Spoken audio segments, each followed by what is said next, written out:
कोई देश अपने हित को देखते हुए किसी बाहरी दबाव के बिना अपने हित में फैसले ले, चाहे वो आर्थिक फैसला है या फिर कोई राजनीतिक फैसला है, ये उस देश की शक्ति का परिचायक है। पिछले कुछ समय में आपने देखा होगा कि भारत पर लगातार कुछ क्वेश्चंस वेस्टर्न मीडिया द्वारा डाले जा रहे थे कि रशिया से ये ऑयल परचेज ऐसे समय पर it is like war profiteering. US was claiming कि एक्चुअली ये आप अमेरिकन एंड यूरोपियंस का पेन दरकिनार कर कर ये खरीदारी कर रहे हैं। तो आमतौर पर इसको शो किया जा रहा था कि इंडिया की स्ट्रेटेजिक ऑटोनॉमी है, ये हमारी शक्ति का परिचायक है। इस बात से हम सब वाकिफ हैं। मिस्टर एस जयशंकर ने फिनोमिनल कमेंट्स रिप्लाई दिए थे यूरोपियन मीडिया को। लेकिन अब एक नया एंगल निकल कर आ रहा है, वो ये है कि रशिया ने हमें डिस्काउंटेड प्राइस पर जो ऑयल दिया है, क्या वो वाकई डिस्काउंटेड है? क्या ऐसा तो नहीं कि उसकी वजह से हम इकोनॉमिक लॉसेस तो झेलेंगे ही, साथ में कुछ स्ट्रेटेजिक लॉसेस भी इंडिया को होने वाले हैं? क्या ऐसा तो नहीं है कि हमने एक हॉलिस्टिक व्यू मिस कर दिया और केवल शॉर्ट टर्म हमने यहां पर गेन देखा, जो एक्चुअली गेन शायद था ही नहीं? तो एक नया पर्सपेक्टिव यहां पर निकल कर आ रहा है। चलिए समझते हैं। सबसे पहले इस हेडलाइन को देखिए, buying Russian oil is rouble wise, यानी कि रशिया के लिए तो समझदारी है लेकिन रूपी फुलिश, लेकिन भारत के लिए यह नुकसानदायक डील है। और हेडलाइन देखिए, Russia is selling oil at discounted price to India. सबसे पहले आपके दिमाग में यह सवाल उठना चाहिए, यह डिस्काउंटेड प्राइस होता क्या है? आप कहेंगे सर डिस्काउंटेड प्राइस तो कोई क्लियर है ना कि भाई अगर इंटरनेशनल मार्केट में जो क्रूड ऑयल है उसका रेट $130 प्रति बैरल हो गया था और इंडिया को उन्होंने कहा कि यार तुम्हें हम $80 प्रति बैरल में दे देंगे। लेकिन क्या ट्रांजैक्शन डॉलर में हो रही थी? नहीं, ये तो रूबल में हो रही थी। तो इनके $80 के इक्विवेलेंट रूबल लो और फिर वो रशिया को दो। अब इसके अंदर क्या कहानी है उसको तो हमें जानना है, लेकिन जरा इस पर रिप्लाई देखिए। यूएसए ने कहा कि इंडिया अगर आप इसको जारी रखते हैं तो हमारे इकोनॉमिक सैंक्शंस नाकाफी होंगे और इस वजह से रशिया अपने इन्वेजन को जारी रखेगा और कितने सारे लोगों की जानें जाती रहेंगी। तो यूनाइटेड स्टेट्स ने हमें धमकी भी दी कि इंडिया सेकेंडरी सैंक्शंस के लिए तैयार हो जाओ। सेकेंडरी सैंक्शंस का मतलब होता है कि आपके जो कमर्शियल इंटरेस्ट हैं वो कॉम्प्रोमाइज हो सकते हैं। आप पर sanctions in the name of आपकी किसी स्पेसिफिक इंडस्ट्री सेक्टर, आपके कुछ बैंकिंग पर हम सैंक्शंस लगा देंगे, आपको भी आर्थिक घाटा होगा, जिससे कि आप यूएस और यूरोपियन नेशंस के हित में अपने को करेक्ट कर लेंगे, सही लाइन में आ जाएंगे, ऐसा उन्होंने कहा। हालांकि इंडिया ने कहा कि देखो हम समय के बदलाव को समझते हैं, ऐसा नहीं है कि अगर आपने हम पर सैंक्शंस लगाए तो केवल हमको ही नुकसान होगा, नुकसान आपको भी होगा, क्योंकि आपको भी जरूरत है हमारी। किस लिए? आपको असली जो काउंटर दे रहा है वो रीसेंट टाइम में रशिया दिख रहा होगा, स्पेशली वो 24 फरवरी 2022 जब से इन्वेजन स्टार्ट हुआ। लेकिन असली काउंटर जो आपको देगा वो चाइना देगा, जो दे भी रहा है। और चाइना को एशिया में काउंटर करने के लिए आपको इंडिया की जरूरत है। तो कई बार माय फ्रेंड्स, इंटरनेशनल पॉलिटिक्स में आपकी शक्ति का जो अंदाजा है वो इस बात से भी होता है कि ऐसे टाइम में कितने टाइम तक आप होल्ड कर कर रखते हो अपने फैसले को। अब जरा कुछ डेटा देखते हैं। इंडिया वर्ल्ड का थर्ड लार्जेस्ट ऑयल कंज्यूमर है। 80% जो हमारी नीड है वो इंपोर्ट से हम पूरी करते हैं। और यहां पर एक चौंकाने वाली बात आपको पता लगेगी, जनवरी और फरवरी 2022 में हमने टोटल कितना इंपोर्ट किया होगा रशिया से? आप कहेंगे कि सर ये आंकड़े की बात कर रहे हैं क्या? जी हां, मैं कर रहा हूं, लेकिन मैं अपेक्षा नहीं करता कि आपको आंकड़े याद हों। द रीजन इज, याद करने की जरूरत कहां है, क्योंकि आंसर इज निल। यानी कि ये डेटा बताता है कि जनवरी फरवरी 2022 में हमने कोई इंपोर्ट नहीं करा, जबकि उससे पहले देखिए फ्लक्चुएशन दिखता है, लेकिन इन 2 महीनों में कोई नहीं किया। फरवरी 2022 खास है क्योंकि यहीं पर वो इन्वेजन स्टार्ट हुआ था और इसके बाद सैंक्शंस एस्केलेट होने लगे थे। और उसके बाद जरा ये जंप देखिए, यानी कि उसके बाद हमने ऑयल खरीदना बढ़ा दिया। अब एक यहां से प्रीलिम्स का क्वेश्चन अगर आपसे पूछा जाए कि इंडिया टॉप, यानी कि इंडिया का टॉप इंपोर्टर ऑफ ऑयल कौन है, मतलब कहां से हम आयात करते हैं सबसे ज्यादा, तो आंसर याद रखिएगा, इराक। अब इस वाले डेटा में ये 2021 का डेटा है, अभी मैं लेटेस्ट वाला मई का भी दिखाने वाला हूं, 22 का। तो इसमें देखिए फर्स्ट पर है इराक, सेकंड पर है सऊदी अरब और थर्ड पर है यूएई। यहां है रशिया। राइट। लेकिन सैंक्शंस का कमाल देखिए, रशिया आ जाता है सेकंड पोजीशन पर। यानी कि फर्स्ट इराक से हम इंपोर्ट अभी भी कर रहे हैं, तो अगर क्वेश्चन आए तो फर्स्ट इराक से ही हम इंपोर्ट कर रहे हैं, पहले भी अभी भी, लेकिन सेकंड पर रशिया आ गया है। क्यों आ गया भाई? रशिया हमें सस्ते में दे रहा है, ऐसा हमने कहा इससे पहले की न्यूज के हिसाब से। अभी हम इसको और एनालाइज करेंगे कि वाकई वो सस्ता है। अब इंडिया ने 10 गुना ज्यादा ऑयल इंपोर्ट किया रशिया से। अब यूएस ने कहा इकोनॉमिक इंटरेस्ट जो है इसको ध्यान में रखते हुए आप ये कर रहे हो और ये आप वॉर प्रॉफिटियरिंग कर रहे हो। लेकिन मेरा आपसे एक कहना है कि मेजर जो हम डिबेट देख रहे हैं इंटरनेशनल मीडिया में और नेशनल मीडिया में वो ये है कि इंडिया का इंपोर्ट करना ये इकोनॉमिक इंटरेस्ट माना जाए अपना, या फिर इसको वॉर प्रॉफिटियरिंग मानी जाए। लेकिन मैं आपसे दरख्वास्त करूंगा कि इसके बाहर भी जरा सोचिए, क्योंकि इसके बाहर होलिस्टिक एनालिसिस करते हैं इस परचेस का आज इस वीडियो में। क्योंकि कहा जा रहा है कि इसमें economic and strategic interest India के कॉम्प्रोमाइज हो रहे हैं। तो इंडिया को लॉस है कि प्रॉफिट है, यह बात हमें देखनी है। रशिया कह रहा है कि देखो आप जारी रखो हमसे, ठीक है, क्योंकि हम जो आपको ऑफर दे रहे हैं ये कोई नहीं देगा। यूएस की मत सुनो। यूएस कह रहा है देखो ऐसा है, अगर ऑयल आप परचेस करते रहे रशिया से तो सैंक्शंस आ जाएगा। इंडिया कह रहा है आने दो, नहीं डरते हम सैंक्शंस से, क्योंकि समय और जरूरत हम इस बात को बखूबी समझते हैं। अब हमारा स्टेचर जो है वो एक्चुअली ऐसा नहीं है कि सैंक्शन से हमें ही नुकसान होगा, जो बात मैंने अभी आपको बताई। अब अगर क्योंकि सैंक्शंस वर्ड काफी ज्यादा चर्चा में, तो मेरा एनालिसिस कहता है कि आपको ना कुछ डेटा, कुछ बेसिक रिलेशंस आपको पता होने चाहिए। जैसे अगर एक स्टेटमेंट बना दे कि वर्ल्ड में सेकंड नंबर पर या फर्स्ट नंबर पर सैंक्शन सबसे ज्यादा किस पर लगे हुए हैं, राइट, फर्स्ट, तो ध्यान देखिए रशिया पर सबसे ज्यादा भी सैंक्शंस हैं, यानी कि इन्वेजन से पहले 2754। अब ये डेटा मत याद रखना, लेकिन ये जरूर ध्यान रखना प्रीलिम्स का एक क्वेश्चन बनता है कि 5581 इतने ज्यादा सैंक्शंस, इतने सारे एरिया में सैंक्शंस रशिया पर हैं। सेकंड ईरान पर है और 3 पर आने का खिताब मिला है सीरिया को। इसके बाद आप देख रहे होंगे कुछ नामचीन देश हैं, north Korea, Venezuela, Myanmar, Cuba. इनमें सब में एक चीज कॉमन दिखेगी आपको कि ये सारे देश किसके खिलाफ स्टैंड ले रहे हैं? ये पश्चिमी देशों, वेस्टर्न नेशन के खिलाफ स्टैंड ले रहे हैं। तो ये शो करता है वेस्टर्न नेशंस की हेजेमनी ऑन इंटरनेशनल इकोनॉमी, और तभी तो वो सैंक्शंस लगाकर डराने की कोशिश करते हैं। नाउ अब जरा एक और डेटा देखिए। आरोप हम पर लगा कि तुम ऑयल इंपोर्ट क्यों कर रहे हो, लेकिन ये नजारा तो देखिए ये क्या हो रहा है। यानी कि जब से ये इन्वेजन हुआ उसके बाद से रशिया 63 बिलियन डॉलर का एक्चुअली ऑयल बेच चुका है, और उसमें टॉप इंपोर्टर है कौन? हम थोड़ी ना है। टॉप इंपोर्टर तो जर्मनी है। Germany is ally of US, और सेकंड पर है इटली और थर्ड पर है चाइना। तो यानी कि 2 तो यूरोपियन देश हैं। अब यूएस की डबल स्टैंडर्ड देखिए। जब मिस्टर बाइडेन की प्रेसिडेंशियल एक्चुअली कैंडिडेट की रेस चल रही थी, तो उस दौरान उन्होंने कमेंट किया। उन्होंने कहा कि जो सऊदी अरब है ये जर्नलिस्ट को दबाता है, फ्री वॉइस को दबाता है, और जो यूएस की डेमोक्रेसी है वो इंटरनेशनल लेवल पर फ्रीडम ऑफ राइट, प्रेस, इसके लिए स्टैंड लेती है। तो यूएस, इसी वजह से कहा जाता है ना, यूएस के राष्ट्रपति का चुनाव सबसे ज्यादा पॉपुलर होता है, क्योंकि यूएस अंतर्राष्ट्रीय मींस इंटरनेशनल ऑर्डर के लिए महत्वपूर्ण फैसले लेता है। तो यहां पर एक जोश में इन्होंने कमेंट कर दिया था, कहा कि जो सऊदी अरब है ना, देर पैरा। तो एक्चुअली स्टेटमेंट का मतलब होता है आउटकास्ट, और इनका तो हम जल्दी इलाज करेंगे। मतलब वो कह रहे थे अगर हमारी सरकार बनाई तो actually I am going to ensure that Saudi Arab is ostracised from international system. अब जोश दिलाने के लिए इन्होंने बोल दिया। लेकिन अब देखिए हालात क्या हुए। अब क्योंकि आपने रशिया पर सैंक्शंस लगा दिए, सप्लाई अगर कम होगी ऑयल की तो मुझे बताइए उसके प्राइस बढ़ेंगे क्या? क्योंकि डिमांड तो बनी हुई है ना, डिमांड बनी हुई है और आपने सैंक्शंस लगा दिए, सप्लाई कम हो गई तो प्राइस बढ़ गए।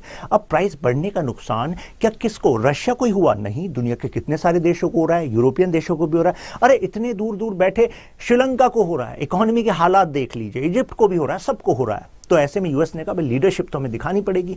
तो यूएस ने सऊदी अरब से चाहा कि आप क्या करो, अपना प्रोडक्शन बढ़ा दो। अगर आप इस टाइम पर अपना प्रोडक्शन बढ़ा देंगे तो इंटरनेशनल मार्केट में प्राइस कम हो जाएंगे। सऊदी अरब ने कहा मिस्टर बाइडेन आपने कुछ कमेंट किया था सऊदी अरब के खिलाफ, कुछ याद आ रहा है कि नहीं आ रहा है? तो मिस्टर बाइडेन ने कहा नहीं, मुझे बात करनी है सऊदी प्रिंस से। सऊदी प्रिंस ने उनका कॉल ही नहीं उठाया, बात ही नहीं हुई। तो यानी कि सऊदी प्रिंस का क्लियर इंडिकेशन था जो चल रहा है इसको चलने दो। अल्टीमेटली अगर इंटरनेशनल मार्केट में प्राइस $130 प्रति बैरल से भी ऊपर जाएगा तो सऊदी अरब के लिए तो फायदा है ना, यानी कि कम काम करके ज्यादा पैसा कमाएंगे।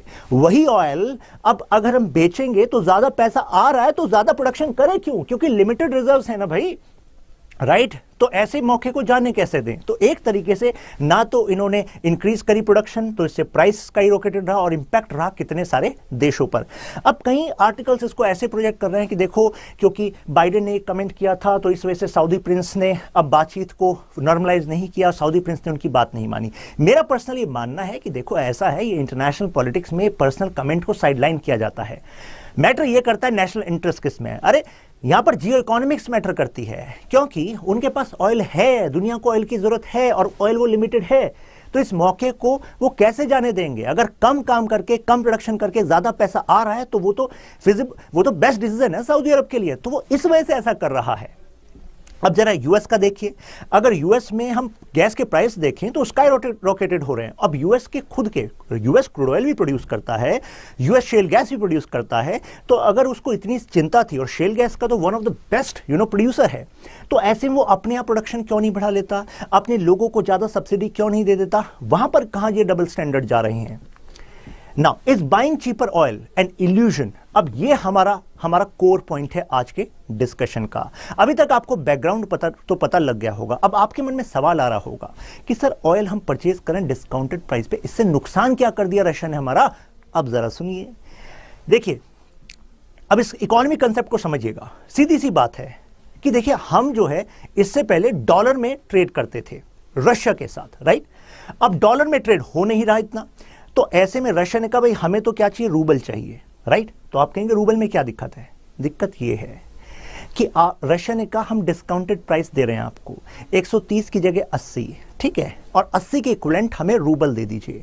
लेकिन किसी भी करेंसी का इंटरनेशनल मार्केट में रेट क्या है ये किस आधार पर डिसाइड होता है। ये तो इंटरनेशनल मार्केट में उसकी डिमांड के आधार पर होता है, इंटरनेशनल मार्केट में उस फॉरेन करेंसी की एक्सचेंज के आधार पर होता है। सीधी सी बात है, अगर ज़्यादा डिमांड होगी उस करेंसी की तो जाहिर सी बात है भाव बढ़ेगा। लेकिन international exchange of that currency is a factor to determine it actual rate. लेकिन अगर रूबल का अंतर्राष्ट्रीय बाजार में रेट एक्सचेंज नहीं हो रहा है इतना, तो एग्जैक्ट डॉलर के तुलना में रूबल है कितना ये पता कैसे लग रहा है। तो आपको नहीं लगता कि एक्चुअली जो प्राइस हम लगा रहे हैं, ठीक है डिस्काउंट कर दिया $80, लेकिन $80 में कितने रूबल वो कैसे पता लगेगा। तो आपको नहीं लगता क्योंकि रूबल इंटरनेशनल मार्केट में ट्रेड नहीं हो रहा इतना, तो एक्चुअल प्राइस रूबल का अभी कम है ज्यादा है वो तो पता ही नहीं लग रहा ना। हो सकता है कि हम $80 के इक्विवेलेंट जितने रूबल दे रहे हैं, मान लो 100 रूबल दे रहे हैं, हो सकता है रूबल की जो हैसियत है अभी इन सैंक्शंस की वजह से $80 के बदले हो सकता है वो 40 रूबल ही हो, राइट, क्योंकि हमें तो रूबल में पे करना है। तो टेक्निकली देखा जाए तो ये तो लॉस मेकिंग डील भी हो सकती है, right. Market value of rouble is determined by international exchange, वो नहीं हो रहा तो कैसे पता लगाओगे भाई। अब रशिया जो है इंटेंसिफाई कर रहा है अपने एफर्ट्स को कि भाई हम तो रूबल में ट्रेड करेंगे दुनिया के अलग अलग देशों के साथ। अब जरा मैंने आपसे कहा इसको जरा हॉलिस्टिकली देखिए। एक लॉजिक तो आपको पता लग गया कि रूबल की एक्चुअल प्राइस क्या है, ये कहां से डिटरमाइन होगी एक्चुअल, राइट, तो उसमें गैप होगा। दूसरा एक और आइडिया है जिसे इससे पहले भी एक सिस्टम का प्रयोग किया गया कि ऐसा करते हैं, चलिए रशिया आप हमें रूबल दीजिए। अगर आप ऐसा करते हैं कि जैसे हमने आपसे ऑयल लिया तो हम क्या करते हैं आपको रुपी दे देते हैं। अभी तो क्या कर रहा है वो हमसे रूबल ले रहा है। एक होता है करेंसी स्वैप एग्रीमेंट, यानी कि ऐसा करिए हम एक पर्टिकुलर डिजिट मानते हैं, हम आपको रुपी दे देते हैं, आप हमें रूबल दे दीजिए। तो हमें जो आपसे खरीदना होगा हम रूबल में खरीदेंगे, आपको जो हमसे खरीदना होगा आप रुपी में खरीदना। हमारी जो यूएस डॉलर है इस पर डिपेंडेंस कम हो जाएगी। आप में से कई लोग कहेंगे वाह वाह मजा ही आ जाएगा, सर यूएस को तो मजा चखा देंगे, है कि नहीं, ऐसा सोच रहे होंगे। ऐसा है नहीं, क्योंकि कभी भी अगर विकट परिस्थिति में मिले सिंपल सॉल्यूशन तो अपने एंटीना ओपन कर लेने चाहिए, क्योंकि कॉम्प्लेक्सिटीज इन्वॉल्व हो सकती हैं, यानी कि दूरदर्शिता रखनी चाहिए। नुकसान और क्या हो सकता है भाई, एग्जाम्पल देता हूं, इस एक्सचेंज को अगर करा जाए तो आप ये देखिए कि एक्चुअली रशिया हमसे ज्यादा सामान खरीदेगा या फिर इंडिया रशिया से ज्यादा सामान खरीदेगा। तो पता लगेगा आपको इंपोर्ट एक्सपोर्ट के डायनेमिक्स में कि actually India buys twice as much Russia from India. तो भारत तो दोगुना खरीदता है रशिया से जितना रशिया ने खरीदता। तो अल्टीमेटली जो ट्रेड है वो भारत के लिए तो डेफिसिट में रहेगा। तो यानी कि इस एक्सचेंज रेट सिस्टम से हम वो रशिया और इंडिया के बीच में जो ट्रेड का बैलेंस है वो नहीं अचीव कर सकते। और एक बड़ा नुकसान क्या होगा कि हम इंटरनेशनल जो इकोनॉमिक सिस्टम है उसको साइडलाइन कर रहे होंगे। ये भी आएंगे फिर रेस में। जैसे इसके बाद कहेगा चाइना कहेगा कि अगर तुम रशिया को अगर पेमेंट करे रूबल में तो मुझे भी करो रेनमिनबी में, मैं भी अपनी करेंसी में लूंगा। और देखो तुम्हारी इतनी सारी इंडस्ट्रीज को मेरे प्रोडक्ट्स की जरूरत है, कितनी सारी फैक्ट्रीज इंडस्ट्रीज को, और यूएसए मेरे पर भी सैंक्शन लगा रहा है, काम मैं पूरे ऐसे कर रहा हूं। अभी देखो ताइवान में नजारा दिखने वाला है तो मेरे पे सैंक्शन लगेंगे। तो अल्टीमेटली तुम भी तैयार हो, तुम्हें जरूरत है ही तो मुझे रेनमिनबी चाहिए। तो ऐसे में फिर ये भी रेनमिनबी की मांग करेगा। तो आप कहेंगे चलो दे देंगे, इसमें क्या दिक्कत है? दिक्कत है क्योंकि जो इंटरनेशनल सिस्टम है उसमें कॉमन करेंसी या एक सबसे पॉपुलर करेंसी अगर हम रखते हैं तो केवल फायदा केवल उस देश को नहीं होता जिसकी करेंसी उसको एक फायदा होता है, लेकिन दुनिया को फायदा इस वजह से होता है you get a common medium so that you can have ease in your trade. इससे कुछ टाइम पहले actually I was having one interview with India's former finance secretary mister Subhash Chandra Garg. तो सुभाष वो जो इंटरव्यू है वो यूट्यूब स्टडी IQ चैनल पर available भी है। तो मैंने उनसे यही सवाल कहा था। मैंने कहा कि वर्ल्ड वॉर 2 के बाद जब ये मिस्टर JM कीन्स और हैरी डेक्स्टर फेमस इकोनॉमिस्ट जो कह रहे थे कि इंटरनेशनल इकोनॉमिक सिस्टम ऐसे बनना चाहिए, तो वहां पर एक आइडिया आया था कि क्यों किसी एक देश की करेंसी हो, एक इंटरनेशनल करेंसी ही क्यों ना हो, बैंकॉर, लेकिन वो लागू नहीं हो पाया। तो मैंने उनसे कहा कि सर क्यों ना इंडिया करेंसी स्वैप एग्रीमेंट्स को बढ़ावा दे दे, यूएस पर डिपेंडेंसी ना कम कर दें। तो उन्होंने एक सजेशन दिया क्योंकि he was actually executive director in world bank also. India Bharat की सरकार ने उन्हें वहां पर भेजा था, he was serving there also. तो उन्होंने कहा कि शशांक मेरा ये मानना है कि हम इस नैरेटिव के पीछे पड़े हुए हैं कि यूएस की करेंसी का इस्तेमाल नहीं करना, वो एक फैक्टर है। हमें अपनी प्रायोरिटी डिसाइड करनी चाहिए, हमें ट्रेड बढ़ाना है कि नहीं बढ़ाना। तो सारी सी बात है ट्रेड बढ़ाना है।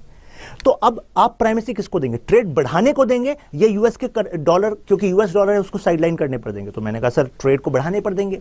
तो उन्होंने कहा Shashank as of now US dollar का एक्चुअली प्रेजेंस और उसका एक्सेप्टेंस, इससे दुनिया के कई सारे देशों को फायदा हुआ है। फायदा इस वजह से हुआ है क्योंकि एक मीडियम होने की वजह से एक्सचेंज का उनका आपसी व्यापार बढ़ा।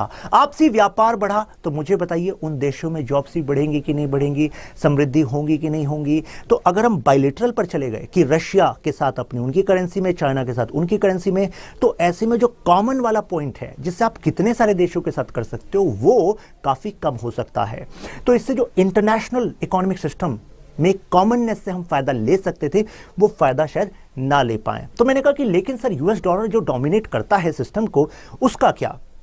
तो we should actually have some plan for that as well. तो उन्होंने कहा हाँ बिल्कुल उसके लिए प्लान होना चाहिए, लेकिन हमें प्रायोरिटी डिसाइड होनी चाहिए कि we should not sideline this international system, right.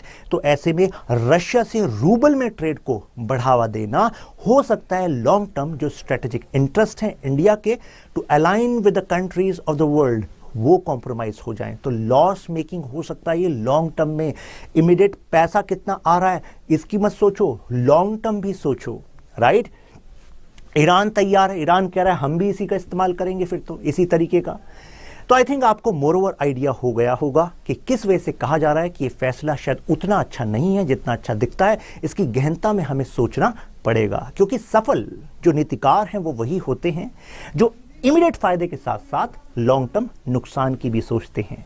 Now ये क्वेश्चन देखिए, which Indian company sign MOU with Bangladesh for emergency supply of petroleum goods? अभी चर्चा में था, answer is IOCL। Now discuss the possible implications of India's oil purchases from Russia. तो I think अब तो आप इसका जवाब दे ही देंगे, इंप्लीकेशंस क्या हैं। तो आप पॉजिटिव साइड भी बताइएगा, राइट, नेगेटिव साइड भी बताइएगा, क्या पॉसिबल नेगेटिव साइड हो सकती है। तो आपका क्या व्यू है इस पर्टिकुलर इशू पर, कमेंट्स में शेयर कर दीजिएगा। फिर मिलते हैं नेक्स्ट वीडियो में, आप शेयर कर सकते हैं इन इनसाइट्स को। फिर मिलते हैं।